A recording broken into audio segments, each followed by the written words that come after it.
Salut les stratoniens, j'espère que vous allez tous super bien. On se retrouve aujourd'hui pour une nouvelle vidéo. Donc on va parler du Bitcoin, de l'Ether qui reprend. Ils sont pas mal chauds. On repasse en vert sur pas mal d'alt. Ensuite on ira voir toute cette petite liste ici. Donc il y a des trucs très intéressants, notamment Quantum.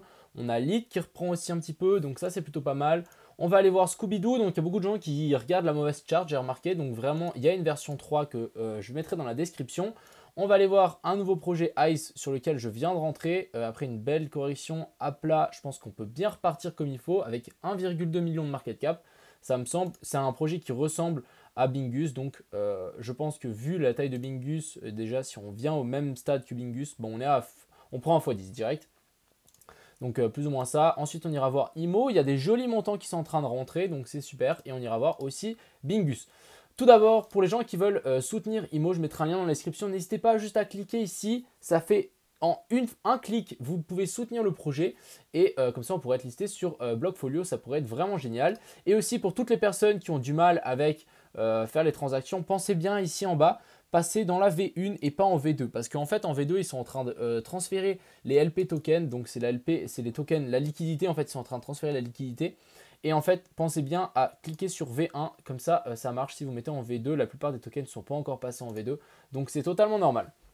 Ensuite, on est tout de suite parti pour le Bitcoin. Donc c'est le Bitcoin à l'envers. Je pense que je vais l'utiliser assez souvent cette charte parce qu'en fait, elle est très, très marquante. Je trouve peut-être même plus que celle à l'endroit.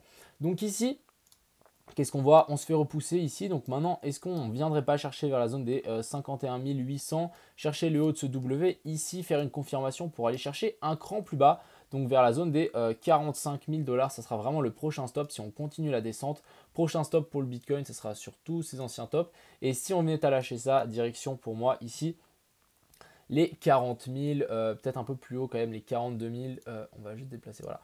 Par ici vers cet ancien top ici, donc vers les 40, 41 000, 42 000. On va passer sur la chart normale, hop. Donc ici, si on zoome un petit peu, on a en 4 heures, non, on est en 1 heure, ici on a un triangle, ici on a fait un fake breakout, on arrive à le réintégrer, donc ça c'est plutôt pas mal. Et en fait, on pourrait ici imaginer un triangle rectangle, donc à voir si on vient encore break par le bas directement ou si on vient casser par le haut. Et ça veut dire qu'on va être bull à court terme. On risque de revenir chercher un peu plus haut. Donc déjà, on a la zone des 51 000 à mon avis à passer. Et puis si ça passe, bon peut-être on cherchera un petit peu plus haut. Et là, ça pourra peut-être reprendre un petit peu d'espoir. Ensuite, on a l'Ether. Donc l'Ether aussi qui est dans un espèce de triangle rectangle, une zone de compression ici entre la EMA 200 ici en 4 heures, la trendline. Et on a ici une grosse résistance à venir chercher sur les zones des 2530. Donc si on casse ça, je pense qu'on va direct se faire propulser sur les 3000 $ pour l'Ether. Par contre, si on revient à break, ça sera un peu plus dommage. On reviendra sans doute chercher ici vers la zone des 2030 $. Ensuite, alors là, on va rentrer dans le vif du sujet. Donc ensuite, on a ADA. Donc ADA, qu'est-ce qu'on a fait? On l'a cassé. On va peut-être passer juste en daily ici. On a cassé, en fait, ici on avait un petit canal haussier. On l'a cassé par le bas. Donc, qu'est-ce que ça veut dire? Ça veut dire qu'on va sans doute venir corriger un petit moment pour ADA. Et vraiment, zone clé, pour moi, ça sera la zone 0,618 par rapport à cette dernière haute. On a le MA200 ici en daily qui va venir nous appuyer, nous soutenir. Donc vraiment vers la zone des 0,64 centimes si ça venait à corriger. Ensuite, on a Atom. Donc Atom qui nous fait un gros M-top, grosse divergence sur ces deux points ici. Je ne sais pas si vous les voyez sur ces deux points ici. Donc est-ce qu'on va venir corriger plus bas? On va tirer un Fibo. Je pense qu'on peut venir chercher largement en fait. Normalement je devrais tirer à partir de là ce Fibo. Pourquoi? Parce qu'on prend le plus haut sur le RSI. On va le placer jusqu'ici en bas. On a la zone des... ouais, je crois que... Attendez, je vais le placer ici. Ça me semble un peu mieux. Mais voilà, revenir vers cette zone ici de... comment on appelle ça? De confluence tip top ici nickel. Tac. Vraiment ici. On pourrait venir mécher sur cette zone et en fait venir clôturer au-dessus ici de cette trendline en daily. Ça peut clairement le faire. Vraiment qu'on vienne corriger jusqu'ici en bas. Tac. Et ensuite on mèche ici en bas et on remonte. Et toujours avec des clôtures au-dessus de cette trendline, de cette moyenne mobile, me semble très très correct. On peut tirer aussi alors une trendline ici. Voilà, quelque chose comme ceci. Donc pour l'instant ça tient. Si ça venait à casser, hein, vraiment on pourrait venir corriger. Après tout reste à voir en fonction du Bitcoin, etc. Parce que là on est clairement dans un petit canal Si on prend, hop, ici, on est dans un petit canal, donc à voir si on break par le haut ou par le bas. Ensuite, on a BNB, donc BNB qui est plutôt solide. On arrive à maintenir en fait cette jolie pattern. Je pense que vraiment, hein, pour moi, ce genre de choses, c'est assez bullish. Et si à chaque fois, on arrive à tenir un top toujours plus haut, bon, bah, ça risque vraiment de péter par le haut et on risque d'aller chercher les 1000 $ plus rapidement que prévu. Ensuite, ici, on a BTT. Donc, BTT qui est venu chercher très très bas. On est revenu sur toute cette zone. Sauf qu'on a la zone des 0,68 qui, en fait, on l'a vite rattrapé. On revient se poser dessus. Donc là, ça peut être assez intéressant à voir. On a la MA200 ici en 4 heures qui est maintenue avec ce fake breakout. Je pense que pour BTT, rentrer en DCA peut valoir le coup. Ensuite, on a Cake qui vient chercher un nouveau all-time high. Donc ça, c'est plutôt sympa. Si on revient faire un petit retest sur cette trendline ici, je crois que je l'ai tiré en quoi? Ouais, j'ai tiré en 6 heures. Ici, si on vient faire un petit pullback dessus, ça peut très bien se payer. Ensuite, on a Cell. Alors, ici, Cell, on peut tirer cette trendline ici qu'on a break et qu'on est en train de break, clairement. Donc ici, ça peut être très très bien à... Je sais pas, pourquoi pas mettre 2-3 bits dedans parce que on a en fait ce RSI qui commence vraiment à être à plat alors que le cours ne fait que descendre. Et ça veut dire vraiment que ça commence à s'essouffler. Et si ça repart, ça risque de bien repartir. Ensuite, on a CRV. Donc CRV, même chose, on a cette trendline ici à venir chercher. Si on met mon indicateur, on a de nouveau... Est-ce que, attendez, donc on a toujours ces points là, mais on a toujours ici un point vert et un point blanc qui sont imprimés. Donc affaire à suivre, on a cette ce gros point pivot ici à ne pas casser par le bas. Mais c'est possible qu'on soit sur un bottom, hein. Peut-être le Bitcoin peut toujours aller chercher plus bas alors que les alts pas. Ça serait assez marrant. C'est un peu ce qui s'est passé avec Ether comparé au Bitcoin. Ensuite, ici, on a CTK. CTK qui nous a maintenu cette zone des 0,68, donc très très propre. Si ça nous maintient ça peut vraiment repartir assez rapidement.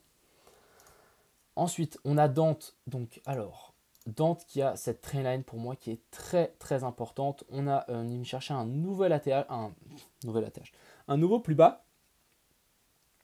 On maintient cette zone ici. Donc, ça, c'est plutôt... non. Donc toute cette petite zone ici, c'est plutôt sympa. Si on vient break par le haut, ça peut vraiment nous emporter et venir chercher l'all-time high. Si on tire une mesure, voilà, on a quand même 164% à venir chercher par le haut. Ensuite, on a EPS. Donc EPS, c'est vraiment une des coins qui est pour moi très intéressante.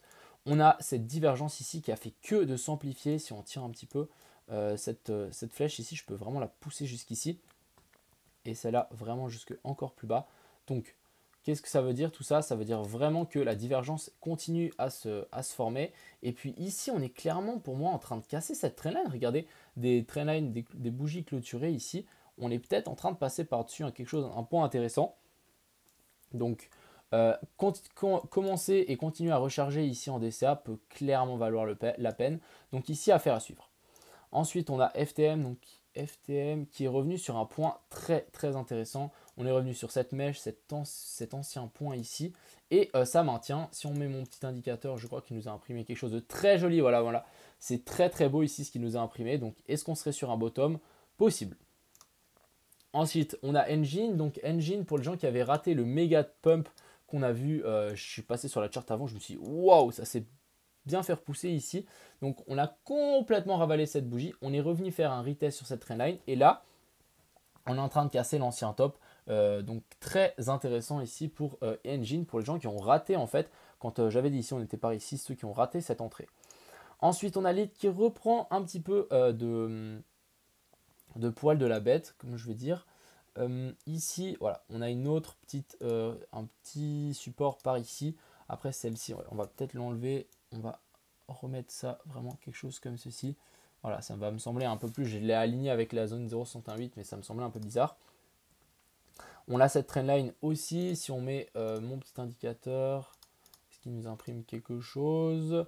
Donc ici, on avait imprimé un point vert et un point blanc. Ici, on en réimprime un. Donc ça, c'est assez intéressant. Si on vient à casser par le haut, bah, ça pourrait tout simplement nous indiquer qu'on pourrait peut-être repartir. J'ai toujours les gens qui ont dit « Ouais, Lit, il n'est pas dans ma vidéo des pépites. » C'est normal. Dans ma vidéo des pépites, c'est vraiment des coins qui étaient là déjà en 2017 qui peuvent bien performer, chercher jusqu'à la TH. Ici, on n'en sait pas. C'est un nouveau projet, etc. Donc, je ne l'ai pas mis dans cette vidéo. Beaucoup de gens m'ont dit « Ah, il a oublié, il a oublié. » Non. Alors là, C'est juste qu'on est possiblement en train de repartir. Et moi, j'ai toujours ma target ici en haut des 30 $. Et si ça, je vois qu'il y a des belles confirmations, je rentrerai sans souci de nouveau. Ensuite, on a NKN. Donc NKN qui est revenu sur la zone 0,618. Ça tient et ça maintient cette zone de confluence ici que j'avais identifiée.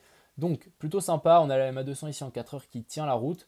Maintenant à voir si on va venir chercher des plus hauts, on va tirer cette trendline ici. Donc si on casse ça, ça peut vraiment nous indiquer une belle poussée pour en espérant venir chercher la TH assez rapidos. Ensuite on a Pundix qui nous maintient, qui nous refait une divergence. Donc pour moi, les gens qui sont dans Pundix, ça me fait un peu penser à Elrond quand ils ont changé de nom.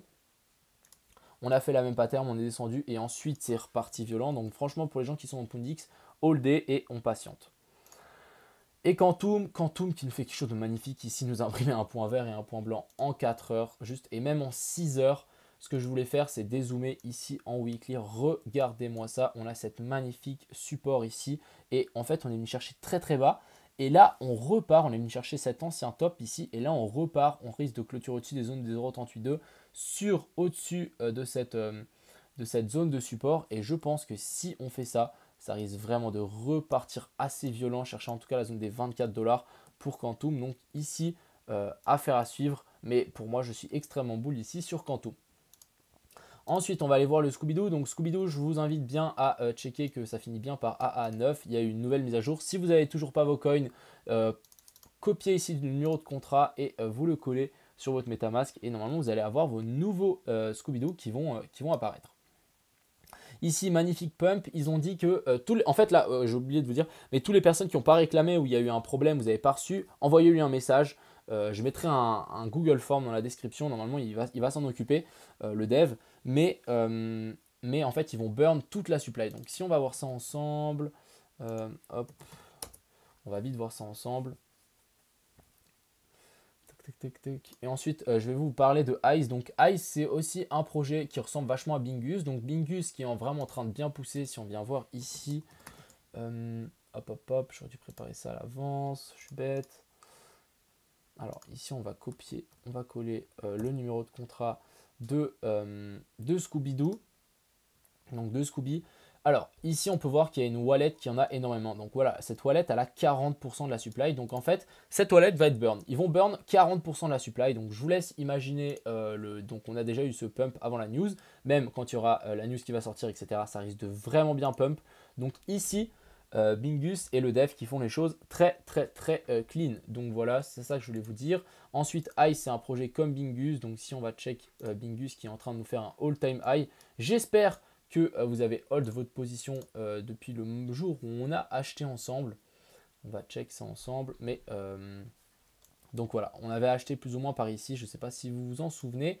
On est environ à 130%, donc vous êtes à plus de x2, donc plutôt intéressant ici. Je vous invite aussi à hold. Et le prochain Bingus qui pourra arriver, ce sera clairement ce Ice ici. Donc ici, regardez tous ces points verts, c'est mes achats. Donc j'ai vidé 2-3 autres coins et je suis rentré ici. MDoge, c'était un scam, malheureusement, j'ai tout perdu.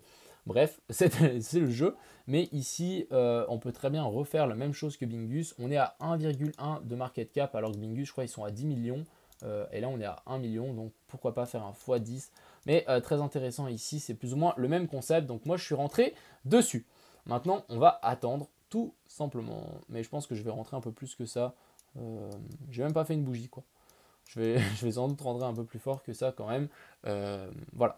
Et puis je pense que j'ai fait le tour. Donc toutes les personnes... Ah ouais, on va checker aussi IMO, vous savez quoi? Alors IMO, mardi, il y aura l'annonce qui va une news officielle qui va se faire. Mais mardi, j'ai un live avec Crypto Future le soir. Donc je vous invite à rejoindre. Je partagerai tous les liens, etc. Mais je pense que ça peut vraiment valoir la peine de checker. Il y aura ma tête, il y aura la tête de Crypto Future. On va discuter un petit peu de projet. Ils vont me poser des questions. Je répondrai aussi à vos questions. Je pense que ça peut être très bien pour la communauté. Donc je vous invite à rejoindre. Je partagerai tous les liens en temps voulu. Mais ça peut très bien, ça peut être super sympa. Et moi, je me réjouis. Je m'entends très bien avec Crypto Future. Donc voilà. On aurait cette trendline ici, si on parle que de chartisme, on aurait cette trendline ici à venir casser pour potentiellement aller voir un nouvel all-time high. Et aussi par rapport à l'entreprise, donc le processus est lancé. C'est une société anonyme, une SA qui va être créée. Donc le projet est lancé de la création. Donc maintenant, ça risque de bien s'accélérer et ensuite les biens risquent d'être achetés assez rapidement. Donc là, ça va commencer vraiment à être sérieux et dès que c'est sérieux, gros marketing, pas mal de contacts, etc. Donc ça risque d'aller très vite. Même, il y a des très beaux ordres qui sont en train de rentrer. Donc ça, c'est des gens pas bêtes. Donc 10 000, 1000, 2500. Donc voilà. Ceux qui veulent me soutenir, n'hésitez pas à aller voter ici sur Blockfolio pour pousser le projet par le haut. Donc voilà, je vous invite à faire tout ça. Je vous souhaite un agréable dimanche et on se retrouve demain. Ciao tout le monde!